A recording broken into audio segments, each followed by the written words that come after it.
Hello, I'm Justin Christensen, and thanks for taking time out of your day to watch this presentation. The project I've been working on is developing a SIEM in part with the PNNL, working remotely for them in the National Security Directorate, tasked with cyber and information sciences. So let's get started. So a little bit about the project that I've been working on. So I've been assigned to work with a team of cybersecurity professionals, both here at PNNL and Idaho National Lab, INL, that are researching and developing what's called the Inspire training environment, which is intended to help teach students learn the skills needed as cybersecurity professionals in a simulated nuclear reactor. The team has been tasked to develop this training environment on behalf of the International Atomic Energy Agency, so the IAEA. The objective is to develop and deliver a hands-on cybersecurity incident response course to better help our international partners to better understand how to protect and defend their nuclear facilities by raising their awareness about cybersecurity as we're helping develop a capability that some countries don't have. And part of the training network is a SIEM, which is what I was tasked on developing. Okay, so to start, we'll talk about what a SIEM is. So a SIEM is a series of products and services that will provide you with monitoring, analysis, and alerts that come through a collection of logs that are generated by the applications we use on our computers, as well as other network devices. So things like control systems, so sensors or switches, like you could see here, a water level sensor or a pump or a valve. So some of the challenges that we have currently, so Security Onion is an open source package of a SIEM. And one challenge that we have faced was that it takes Security Onion about 8 hours to install. We hoped that creating our own SIEM and scripting it would speed up the process or speed up the install to just a few minutes. And another challenge with Security Onion is that it does not transfer in a DevOps environment.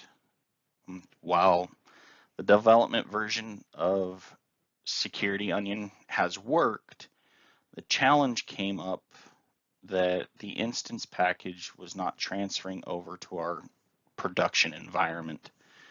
So we would take what's called a snapshot of the instance, and a snapshot is like a copy of your system. And so we'd take a snapshot in our development environment, then build a new instance in our production environment. So we could test it to see if they have the data retention and whether the instance is having the connection and communication that is needed. So the snapshot does not load properly as a new virtual machine, so as a new VM, and the team has been unable to determine a fix with it. We assume it's because of a data integrity tool called SALT, which breaks when it's copied. But we quickly learned and figured out that we actually don't need that tool for this training environment. So the team wanted to see if it was possible to manually create a SIEM using similar programs as Security Onion. So we took the ELK stack, which is Elasticsearch, Logstash, and Kibana, and Wazoo, and these others. The idea was to try this in hopes that installing these programs individually would decrease the likelihood of the programs failing after taking a snapshot and deploying in a new instance.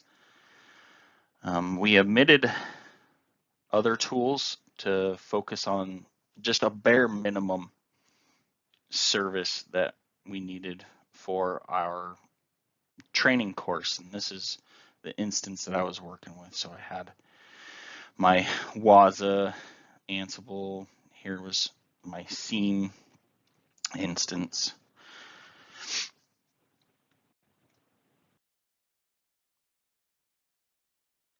So a little bit on Elasticsearch in the Hive. So we began first getting the VM set up using both Linux-based and Windows-based operating systems. Started by getting Elasticsearch, Java 8, and Cassandra to run with the Hive. After some of the program installs, we would take a snapshot and test the instance in our production environment to see if the cloned instance would run properly. Then we installed Kibana and Logstash, took another snapshot and tested that in our production environment and had success. Everything was running and communicating as it should have been. So then we added WASA, and again, same process, moved it into production, launched it, and this time we had an Elasticsearch failure on startup, and we found out that Elasticsearch and WASA both were having communication errors between the two of them. So instead of trying to resolve the issue and fix the problem, we found it easier to just rebuild the entire instance. So we installed the programs over again, but this time we installed WASA first, and then Elasticsearch, Kibana, Logstash, did file beats, and then lastly we installed the Hive. And again, we took another snapshot, started this process over again, and we tested it in our production environment. And this time we had success. Everything was communicating as it should have been. So this actually confirmed to us that the order in which services are installed is important for our environment. At this point, we were ready to capture data and start our log collection. All data between subnets passes through a pfSense firewall. We figured out how to monitor the network using OpenStack to send full packet captures to Security Onion. However, only the OpenStack admin was able to set this up, and it required both pfSense and Security Onion to be on the same hypervisor. So we decided to run Zeek, which is a network monitor, as a plugin directly on the firewall. So this is our pfSense firewall here. In theory, this would allow any developer the ability to send data to the SIEM. And we ran into a few problems trying to get Zeek to register and collect the data coming in. And to resolve that issue, we had to set Zeek up to run in a clustered configuration to get the data to flow in as intended.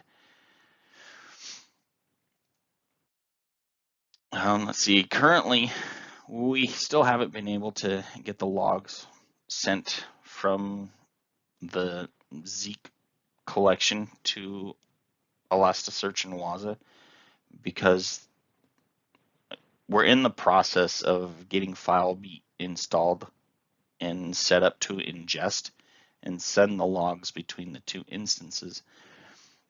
But as the research continues with the SIEM, it's the vision that the research will show what can be done in the DevOps environment on OpenStack with minimal software needed for a SIEM, and that building one by hand is conceivable without the need of using a full package program.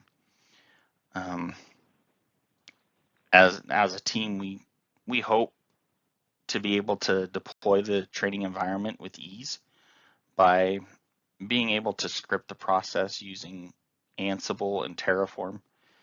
The idea is that this training simulation can be quickly shut down and redeployed in if a trainee makes a mistake, you can shut down the system and start over again multiple times without having to start the entire installation process over.